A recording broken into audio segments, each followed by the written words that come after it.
Então, alunos, né, neste módulo de introdução mesmo à história da Libras, à constituição do sujeito, eu vim trazer esse vídeo aqui para vocês para explicar um pouco da importância de nós entendermos esse contexto histórico. Tem pessoas que quando vão estudar algo da Libras ficam, professora, por que a gente tem que estudar essa parte teórica? Então, assim, do mesmo jeito que está sendo oferecido aqui para vocês, é da mesma maneira dentro do Instituto Federal. A gente vai ministrar uma disciplina de Libras, é necessário que os alunos entendam esse contexto histórico. Então, por que é importante vocês conhecerem? Porque, pessoal, igual toda e qualquer história, nós temos estes registros que precisam ser lembrados. Então, foram registrados casos, nós vimos aí, talvez não todos, porque são muitas coisas para a gente ver, cada localidade, como que aconteceu em cada país, mas dizer para vocês que algumas coisas vocês precisam frisar, né? Por exemplo, a gente sabe que em Roma é considerada uma capital muito marcada pela questão do cristianismo. Então, isso tudo vai atrelando e ligando fatos. Então, como era muito ligada a questão do cristianismo em si, de uma certa forma, quando aparecia alguma pessoa com deficiência, isso na Idade Média, o que acontecia? Essas pessoas muitas vezes eram vistas como pessoas castigadas. E ainda hoje tem pessoas, por exemplo, que quando falar primo com primo não pode casar porque vai nascer aleijado. Vai. Então, alguns mitos, algumas tradições, você pode até pensar, professora, mas na minha família aconteceu. Mas isso, gente, é a questão dos genes, é a questão da biologia, não é a questão de maldição, que a pessoa foi amaldiçoada. E aí, dentro da história da educação do estudo, a gente vê muito isso.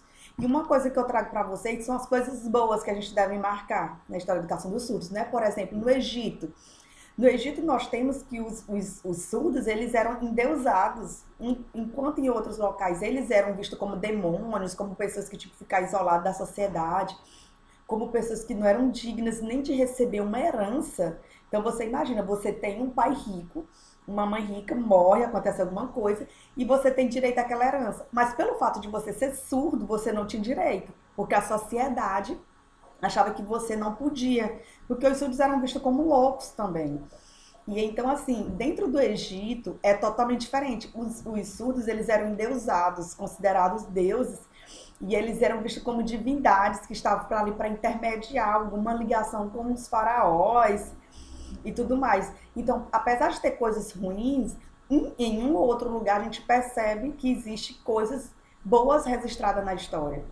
Uma outra coisa que eu acho muito relevante vocês saberem, porque é algo que é cobrado em concurso público, que é também que é muito exigido da gente entender, é saber quem é Rui, né? Que a escrita é Huet, né? Então, Rui, ele foi uma grande personagem aqui dentro da nossa história, porque ele chegou aqui no Brasil trazendo, claro, filosofias, metodologias da língua francesa, e ele chegou aqui no Brasil, apoiado, claro, pelo imperador da época, e em 1857, que é o ano que foi fundado o INES, que é o Instituto Nacional de Educação de Surdos, hoje em dia, né, que é o nosso INES, que é a maior referência, nós temos vários surdos famosos que fazem parte, que são professores e tudo mais.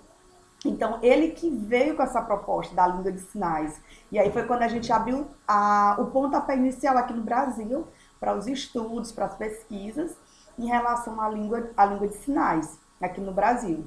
E uma outra coisa também que eu acho muito importante vocês frisarem também, que é a questão de uma outra instituição, que é a FENEIS, né, a FENEIDA, né, como foi, que é o nome utilizado.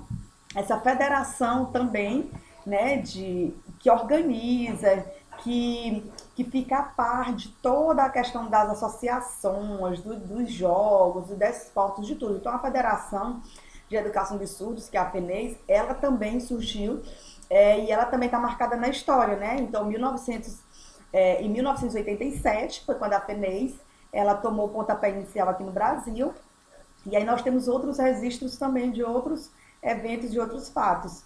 Então, dizer para vocês que essa retomada da história, a importância de estudar as filosofias, gente, é muito importante vocês entenderem. Você vê a palavra oralismo. O que é oralismo? e você saber. Então, eu já sei. Então, oralismo era quando as pessoas eram impostas para os surdos que elas se comportassem iguais aos ouvintes. Eles tinham que falar, que era oralizar, né, que tinha as práticas de oralização. Desde criancinha, o aluno ele ia para lá, o surdo treinava com a fono para aprender a oralizar, porque os pais, de uma certa forma, não concordavam, ou a sociedade ficava exigindo isso dele. Então, o surdo ele era obrigado a copiar o ouvinte. Então, o oralismo é a filosofia que o surdo ele tem que se ver como uma pessoa ouvinte. Aí nós temos a outra filosofia, que é a comunicação total. E o que seria essa comunicação total? Comunicação total é usar esses gestos, essa questão da fala, mais os gestos. É usar tudo, todos os artifícios. É você pular, girar, fazer alguma coisa para que o surdo entenda. Então é a comunicação total, que a comunicação total é tudo. E por último, o bilinguismo, que a gente vê que é o ideal, que é o que a gente sonha, uma escola bilíngue, com os professores que saibam Libras, com os intérpretes, todas as salas com intérpretes. Então o surdo chegava e o professor já falou: oi, tudo bom? Como é que tá? Tá bem de saúde?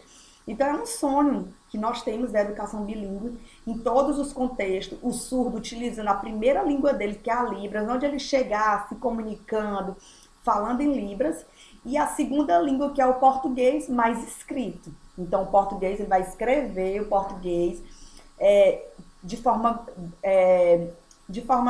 organizada. É a estrutura da Libra, do português, só que na forma escrita e não oralizada imposta, que é a falada, né? Como a gente utiliza. Então, gente, esse resumo das filosofias é muito importante também vocês saberem. Quando você vê a palavra bilinguismo, bilíngue, que é educação bilíngue? Bilíngue vem de duas línguas. No caso, para os surdos, a primeira língua Libras e a segunda língua portuguesa escrita. Para nós, nós temos essa questão das duas línguas também, mas a gente utiliza a primeira como língua portuguesa, normal, né, oralizada, e a segunda nossa, que é a Libras, que eu também já expliquei para vocês.